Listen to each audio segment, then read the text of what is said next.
Yes, happy Friday. We are back and we have a packed show for you. We're going to be going through a whole roadmap since we're coming off Black Hat and DEF CON. There is a GitHub CoPilot remote code execution, and we're going to look at the new CodeRabbit exploit as well.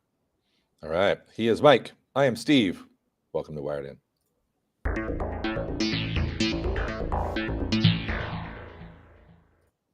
Yeah, full show. It's been 3 weeks, so we got a lot of hacks, right? Everything's gonna be in the description below. We got 10 articles. It's gonna be a fun one. Have we done a show since we were at Black Hat? Or no, this is the first one. Yeah, let's do that just as a quick improv. How was your Black Hat? Black Hat was much bigger than I was expecting. That was my first Black Hat. Just the sheer amount of booths was staggering. Yeah. It took a whole day basically to really get a feel for all the different vendors out there. You'd walk up, some would be like, hey, are you guys a startup? No, we've been around for 10 years. Like, around for 20 years. They're like, oh, I'm showing my age. Sorry. Yeah, you're not in my space. What do you guys do, right? But surprisingly, the vendor is extremely nice, especially since I was going with Red Hat. If you go on the second day, they're willing to talk to you. But yeah, it was fun overall. What'd you think? Yeah, I did. Well, see, I was at Black Hat, like physically, but I didn't have a ticket. I went to B-Sides beforehand. I really liked it because it's just a hands-on practitioner thing. Lots of stickers and pins and weird costumes going on. Went to the pool party thing, and well, I saw you there actually. It was good. Black Hat for me was more networking. It was meeting people who wanted to talk AI security, which was everybody. Yeah, huge topic. Also, the zero CVE images was a constant topic with analysts. Vulnerabilities in general and just a vulnerability management program for companies was a large topic. Certain companies matching EPSS scores, CVSS scores, KEV all together, and then saying, hey, we have a new score and it's better than all these other three. Ooh, so that was it was pretty nice. And then I got to go to DEF CON for the weekend for the first time. That was a lot of fun. Okay, that's cool. I had to leave, unfortunately, but yeah, I heard DEF CON was a bomb once again. Yeah, DEF CON was great. I definitely need to, when I go, hopefully next year again, I need to be a little bit more structured in what I want to see. But it was great. One of the cool things, speaking of first article that came out at DEF CON, there's a presentation on this. Researcher exposes zero-day clickjacking vulnerabilities in major password managers. We've spoken about these in depth a lot. But when I ran across this article and I went and looked at the talk, it was very, very interesting. This basically impacts all of them. Some have brought out patches. Yeah, so clickjacking vulnerability, it's cross-site scripting. Think you go to Facebook and a pop-up comes up and says, enter your Facebook credentials. It's not actually Facebook. It's, it's going and pulling those credentials. But your password managers don't really recognize it because if you pull up your password manager, it sees, okay, you're on facebook.com, input these credentials, and it won't say like, whoa, don't input it here. It's a low impact for people that don't go off the web or don't go to weird sites or anything like that, right? You got to think, like, where are you seeing pop-ups like this on Google or Facebook or, any of the top level, right, websites? But you can see the impact. Part of this article, it's really cool. If you scroll a little bit further down, is you can actually test out. They have a live proof of concept. So you click on the proof of concept links. Let's do it. You go to that page. It'll show you a login form, credit card form, and then you can test to see if it works. It'll say like, oh, this only works on Bitwarden, doesn't work on 1Password. Right, so it works with 1Password, works with Bitwarden. Right, you can see it all. Yeah, I'll do that offline. Yeah, yeah, very smart. But yeah, the biggest issue right now is, is this 1Passwords to fix or is this the websites to fix? Right, because they're not seeing this issue with all the popular websites because there is no cross-site scripting. That doesn't mean that there won't be in the future, right? It doesn't mean that they aren't up for a hack or it could happen, but severely doubt it with all of the major websites. Yeah, I don't think it is it's an everything problem. It's not a password manager problem. It's just a great way of highlighting a constant issue. There are solutions. There are browser plugins that prevent this sort of clickjacking and will even scan the page, but like regular people don't use those. That's more of a corporate thing. Yeah, and I'm wondering why they're so hesitant to push the patch because you can obviously it can be fixed. So is 1Password thinking about performance issues? There has to be some sort of trade-off with why they're not implementing a patch or something in their architecture that's not allowing it to be easily patched. Yep. Yeah, it is a problem, but there are end user mitigations. So go, once again, all the links are down below. Like and subscribe. Go check it out and read the end user mitigations, so that it doesn't autofill. That was one of the main things, I think, was like, if you let it just throw the credentials in, it's too late by the time you work it out. Yeah. And one of the other takeaways from DEF CON, which brought me to this cool security certification setup, was just the various different tracks, offensive security, defensive security, management, security assessment, testing, everything broken up by a roadmap for credentials. That is the nice part. It's a lot. It's pretty overwhelming, but I think that was one of the issues is you get to meet people who are so fixated on focusing on fixing a specific problem. It can get a little bit overwhelming, right? You're talking to somebody that's an expert at what they do, has been in the industry for 20, 30 years. And you're like, I'm sorry, what? What are you trying to fix? I had no clue that was even an issue. So I came across this. I thought it was really cool for people that are trying to break into the industry to see all of the different paths of how to get to expert, how much time it takes. How much money too. You really have to reinvest in yourself, right? There you go. $600. That's one I did. Yeah. But it's not that you need all of these as well, right? Like the point is all of these are within a specific discipline if you're trying to go for it, but that also you should somewhat have a discipline. And there are certain certifications that are, cross-discipline that may help you in your career if you're trying to break in. Like let's say you're a beginner, you want to get security architecture and data protection. There's some certifications that cross both boundaries, right? That might be useful. Yeah, I liked it when I looked at it, but then I'm looking at it thinking it's so complicated that it'd be so daunting. I'm like, do I have to start down here? Yeah. Reality is no. Yeah. You can just jump all the way up to a hard one if you want. Like the most common one is like one of these, right? CISP is probably the most common infosec ones. But like I was confusing, if brilliant. Yep. Yeah, it reminds me a lot of the CNCF landscape. 2016 versus now, right? Do I need to know these projects? No, you don't really. That is a big elephant to eat. Yeah. All right. Okay, we got some smishing. Yeah, I learned a new word. Yeah. Massive leak of over 115 million US payment cards caused by Chinese smishing. Smishing? Hackers. I don't know. Yeah. I had to work it out myself. Phishing attacks. So this is just SMS-based phishing. That's what they mean, right? Yep. Hence, we need a whole new word. It never says that anywhere in the article, by the way. You got to figure that out for yourself. So a little skill testing moment. But yeah, this is what was the number you just quoted? 115 million US payment cards. And this is largely just from phishing. So people clicking emails and it's saying, hey, you have to, I get these FedEx texts a lot. Hey, do you have to sign in and enter your credit card in order to accept this thing coming from China or something like that? No, I'm not going to do that. But as soon as they get the credit card and the number, they add it to a digital wallet. And that digital wallet is able to bypass SMS, I guess, or it's able to bypass some of the fraud detection systems that credit card holders have or that banks have. But I mean, there's some pretty easy workarounds. If you set up notifications for every single purchase for a lot of your cards, you should be able to see anything like this, right? Yeah, but I mean, how many people have that?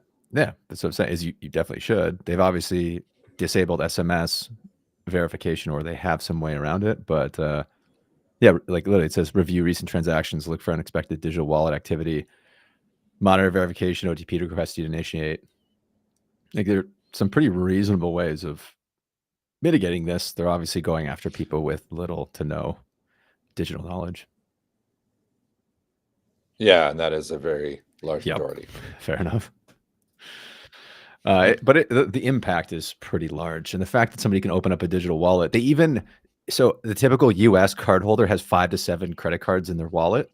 And they made sure that when they built the digital wallet, it had about that amount of cards. So it didn't raise suspicion when people were using it from that wallet. Yeah. Wow. That feels like a lot of cards. UK actually has more. US has 5 to 7. UK, I think it said 6 to 9 or 7 to 10 or something like that. Oh my gosh. Yeah. Yeah. Okay, I guess so. I do know some people who have, in fact, these are the exact people who get a credit card, rack it up, and do Yeah. a zero interest balance transfer for the year, and then just keep doing it for the rest of their lives. And so they've got like 10 credit cards. Yeah, got to get those introductory offers. All right, on to the There you go. AI exploits. Steve's fun stuff. Ready. Oh yeah, rubbing my little hands together. I love this GitHub Copilot plus VS Code. I like you call it it's not actually called YOLO mode, but I like that they've coined it, modifying the Copilot project settings. And this is specifically VS Code. Do not be confused. We have a very similar article coming up about Cursor, and there are clear parallels between the two of them. But the ability to add a line into the settings file, which hard to see now, I'll zoom in, but chat tools auto approve experimental. Yes, of course it's set to false. But they were able to indirectly inject to write to the file, which is what, I mean, you've used VS Code. Yep, I've used both Cursor. before. I've used this integration. I personally prefer Cursor. It's just the better workflow, but it's the same functionality, right?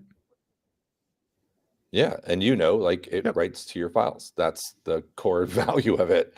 And because the settings.vs code is in the same directory as your code, you can just inject it to say, well, also add this. And then it escalates. Now you've got your exploit changes there describing where you can add, you can tell it to do whatever you want. And it will typically, you've experienced this. Typically, if you're in a Cursor or whatever, and it needs to do something on the command line, it pops up the commands it needs to run, and you have to say approve. This just bypasses that. YOLO mode. So in his example, and there's a good video here. He just gets the calculator to randomly pop up, and it's like, oh gosh, okay.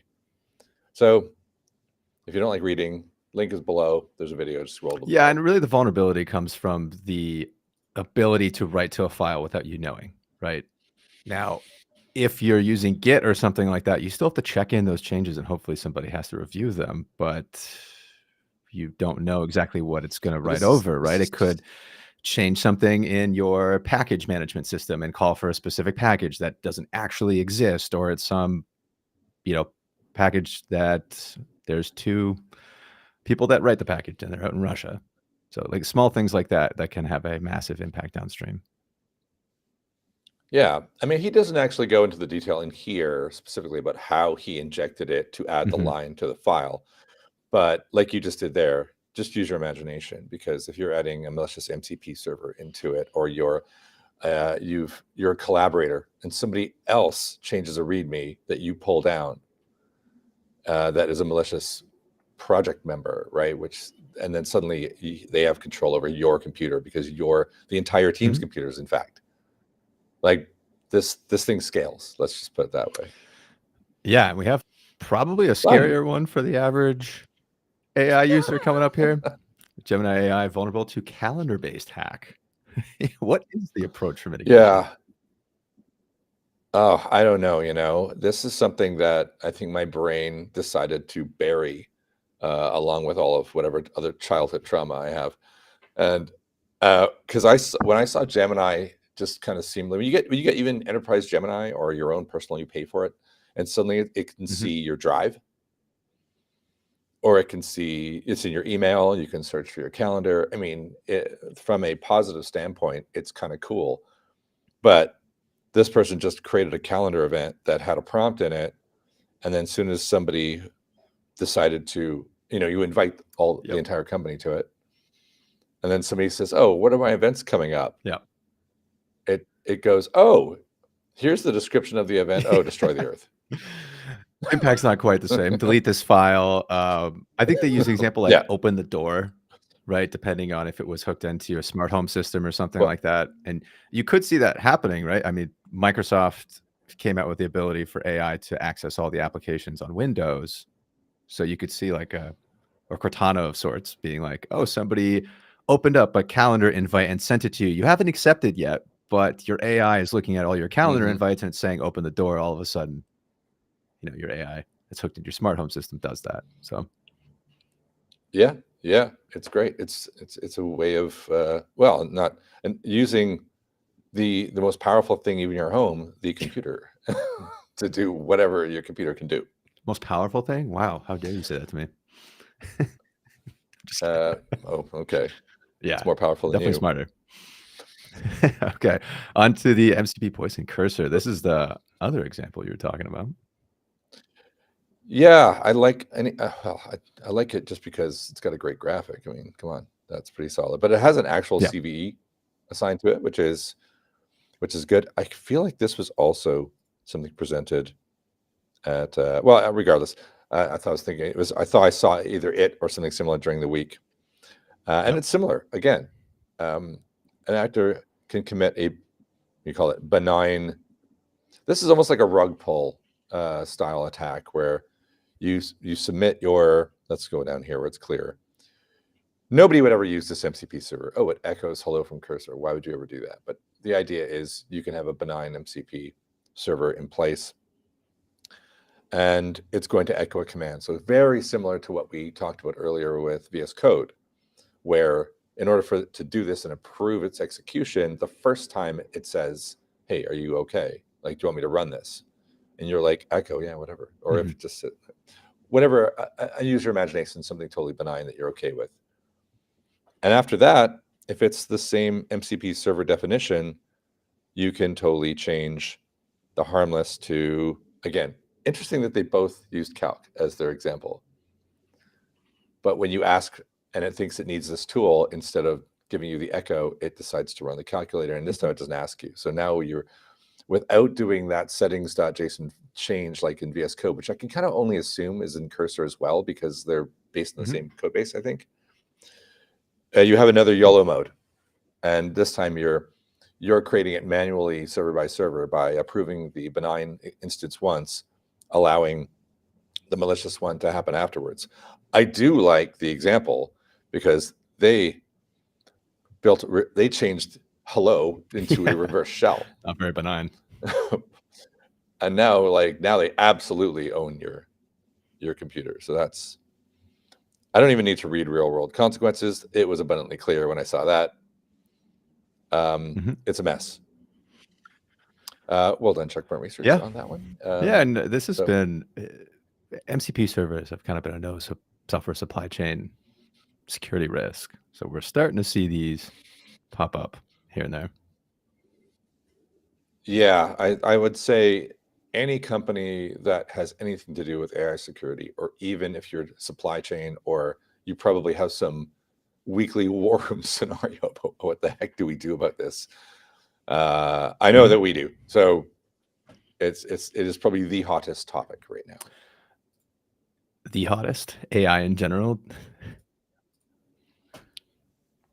AI in general. This one, yeah. Let me do this one. Yeah, Did you read it? You got This is another black hat. All right. So this is not an AI fault. Let's be clear about this one. This is an old school supply chain. What was the company that coined living off the pipeline? The one in Montreal here that I did some work for. Why am I blanking on this? I actually did work for them. Good company. Anyway, great researchers. But this is like a living off the pipeline example where they use the CodeRabbit AI review for your repository, which is fine, right? And they worked out that CodeRabbit has access to tools. Those tools are often some of the more deterministic SAST, et cetera, SCA tools. There's a huge list. I can't remember how many they said it had access to. So they did their analysis on how many of those might have living off the pipeline configuration files, et cetera, that might be a problem. And of course, I think the example that they used when it had access to write to a PR comment was that, was it dozens? I think it was the Ruby. There's a Rubocop. So CodeRabbit used Rubocop. Of course, they knew that Rubocop had a YAML file, which this reminded me of Chekhov, because Chekhov had a similar problem in that it had a config file, and the config file could import new Python-based rules. So that was once pointed out that there's a way to get around it through configuration, but if you do the defaults, you have a scenario here where there is an AI that has a configuration file and that configuration file can add a custom Ruby file. Within the custom Ruby file, well, you've already got remote code execution, like right there. But what's interesting is that depending on, and they doesn't really get into it here, but there is, and he exported all the keys within the Ruby file. There's even a code sample how to do that. What he doesn't get into that got my brain going is that, okay, so CodeRabbit has these tools. How does it know how those tools work? And is there a way for me to inject the tools to get CodeRabbit to approve things it shouldn't approve? Like there's probably a whole other piece of research that could go on around this that is more AI focused. But I think this instance of seeing an AI tool using a plethora of more static traditional tools and exploiting that, because CodeRabbit, people who wrote CodeRabbit probably didn't think about this. It is fascinating. Yeah. So go check it out. It's a really interesting. I thought it was going to be another AI thing, and it's not. It's just a traditional supply chain attack conducted in the midst of but getting read-write access to 1 million repositories through CodeRabbit. Oh yeah, yes. Because now you're messing with CodeRabbit at large, which is pretty awesome. Yeah, pretty awesome. Also a little crazy. And then we're gonna finish up the show with 3 more crazy stories. Yeah, crazy, but not really. I mean, this IBM story just makes sense. IBM finds improper controls in 97% of AI-related data breaches. Oh my gosh. I think the larger story is people are asking, what are the controls? Like, it's just so new. There's no framework. There's no nothing, right? Like, what are the controls for using AI? It was interesting to see that they're largely data breaches too with AI. So misconfigured data, able to exfiltrate. But the global data breach is down for the year. However, in the US, it's up about $10 million a data breach in terms of total cost. Oh, yeah. Boy. Well, that should be. Yeah, that's good. Yeah. Okay. We didn't add this article. There's an article I didn't add to our show, which was showing that budgets for security have gone down this year. Yeah. Well, security, but I mean, I'm assuming they're going into AI. The question is, do your AI practitioners, do you have like a security advocate in your AI practitioners? It seems like it's growth through AI. And we're starting to see the security effects. In general, they call out like governance lacking. They also say, shadow AI is a big data breach. I think 20% of it was users using AI and then feeding it internal data, which is considered a hack for most corporations. There's obviously attacker AI usage, and then just the global trends that you're seeing. So it's kind of tough because AI's infiltrated every single aspect of most people's lives that are online. As a company, you kind of have to adopt some of these tools, otherwise you fall behind. But then you also have this increased security risk that is extremely challenging to manage. So it's a tough spot for corporations right now. Yeah, it's not a surprising stat. It's surprising until you think about it, and then you're like, no, I could see that almost all of them don't know what to do. So therefore, everything seems improper in a wider perspective. Now, on to some weird / good news for speeders. I feel like this is like the squirrel that water skis kind of end article. Yeah, Russians have attacked the Netherlands.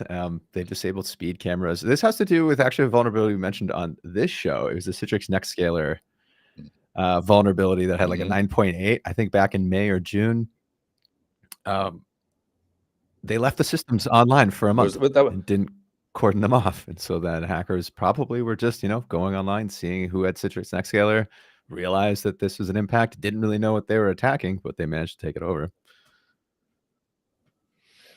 It is kind of hilarious. Like, why Netherlands? I guess they did a search, right? This is one of those Shodan, find all the Citrix things that are still exposed moments. And it does not sound like a nation state style. We're going to turn off all your speed cameras. I wonder if we have an organization of Russians here in Toronto taking out all the speed cameras here. They mostly use baseball bats and spray paint, but they're just as effective. Yeah. We call them heroes. Yeah, we are a week right, no late though. condoning Shodan of did it. have a sale on. It was $5 for their lifetime subscription, which gave you like 100 Shut the queries fuck a up. month. Yeah, and up to 16 devices of monitoring. Oh, Yeah, I know. Missed it. darn. I missed that. Yeah. Oh, well. Next Can't win 'em time. all. All right, on the last one. We talk about DDoS a lot. Elon Musk claims he talks about DDoS a lot and how Ukraine hackers and blah, blah, blah. Just kidding. Well, it's because people are trying to Yeah, it's not DDoS him all Ukraine. the time. Some 22-year-old guy in Eugene, Oregon, that is. I don't know if it's Eugene, but it's Oregon. Yeah, it's Yeah. Eugene, Oregon. Wow, look at that. There's the threat. Yeah. Did you know? Yeah, I spent the summer in Eugene. Beautiful place Eugene. for anyone who wants to go. So, yeah, you had one of the largest Okay. bot networks in the world targeted the U.S. government and X, along with a bunch of other nations. 6.5 trillion bits per second is That is really Yeah. super impressive. Okay, 22. measured it. Rapperbot. Yeah, I wonder if he Jeez. goes to the University of Oregon. Oh boy, not anymore. Now 10 he's going years to in jail. Maybe the U.S. government's going to draft him in the jail draft for cybersecurity hackers. Bring him in, give him a break. But Steve and I were talking about people doing this, and we're like, do you want to be the greatest of all time DDoSer in the world, only to spend 10 years in jail, right? And my example was, if you have a $40,000 motorcycle and you park it next to a bunch of motorcycles, yours is still going to get stolen. But if you're just the middle of the pack, you're probably going to be okay. Unless there's a huge sweep and they just round up all the motorcycles, which is very rare. Yeah, for sure. I mean, I think this is truly the act of a 22-year-old who is going to be for a very short amount of time until hopefully the government gives him a job. The perfect fresh meat for the prison. Sorry, Ethan. I don't think I don't know what kind of prison you go to for this. I hope it's some maybe a white collar prison. I don't know. I hope it's a white collar prison because it's not going to go well. Yeah. For you. Nobody's going to be impressed when they say, "What are you in for?" Well, 6.5 trillion bits per second. So can you get us out of jail? Okay, pal. Hack us out, man. Yeah, that's right. It's like, I can't do that. Okay. All right. Those are all the serious topics that we had to cover for this week. Yes, deadly.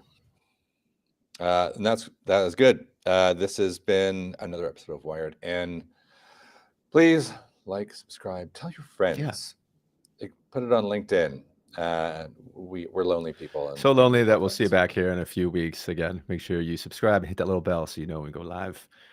He's Steve. I'm Mike, and we'll see you next time.